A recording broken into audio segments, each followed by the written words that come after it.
In this video, we're going to talk about solar energy, which is one of the energy sources that allows us to turn on our stereos, charge phone batteries, and power other electronic appliances. And this source of energy is becoming more and more common these days. People like it because it's renewable. It's something that we'll have as long as the sun is shining. Now, what I have here is a solar panel. Solar panel. And what a solar panel does is it takes energy from the sunlight, which I'll call light energy, and it turns it into electrical energy in the form of electricity. And the way I like to think of it, we took an idea from plants, which plants came up with leaves a long time ago to absorb the sunlight and use that energy to create all of the chemicals that it needs to live and grow. But instead of making all of those chemicals, we're actually using it to make electricity. And electricity, you might already know, is what we use to turn on light bulbs or power our refrigerators or watch videos on the internet.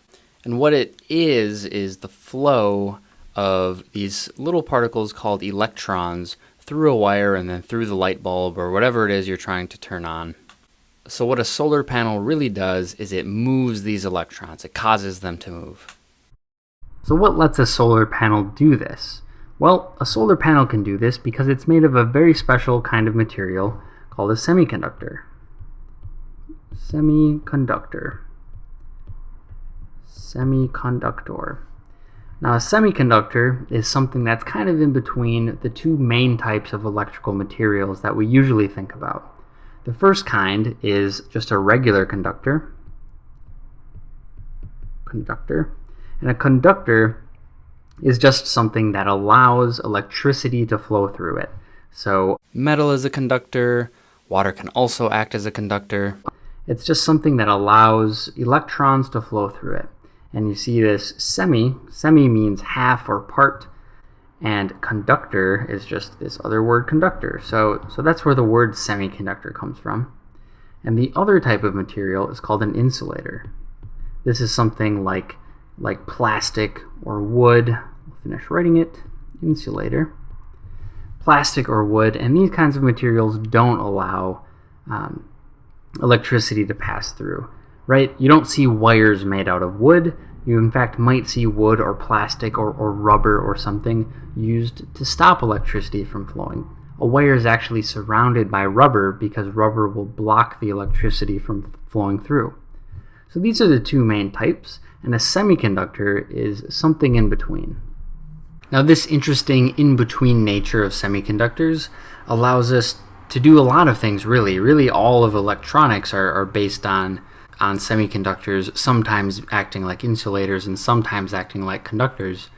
The computer you're watching this on is made of lots of semiconductors and put together in complicated ways to turn it into a computer. But anyway, going back to semiconductors in solar panels, one property of a semiconductor used in a solar panel is that in a dark room, a semiconductor is going to act like an insulator. It's just going to be a plain insulator, not much going on. But if you put it in a light room, or if sun shines on it, right? If we put sunlight onto this solar panel, it will actually start to act differently. The light will hit the electrons inside of the material, and the electrons will absorb some of that energy and start to act differently. So in a light room, the electrons hit by the light will start to act differently. In a light room, it'll actually act more like a conductor. And actually, the brighter the light, as long as you don't make it so bright that it damages the solar panel, you'll get more and more of this conductor-like behavior, and you'll get more and more electricity out of it.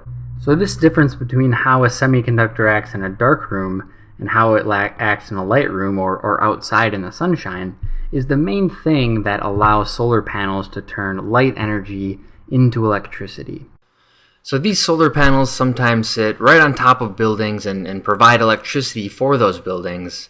And other times, a whole bunch of them are grouped together in a really sunny area, and then the electricity is sent out to buildings through wires or power lines. So hopefully that was interesting.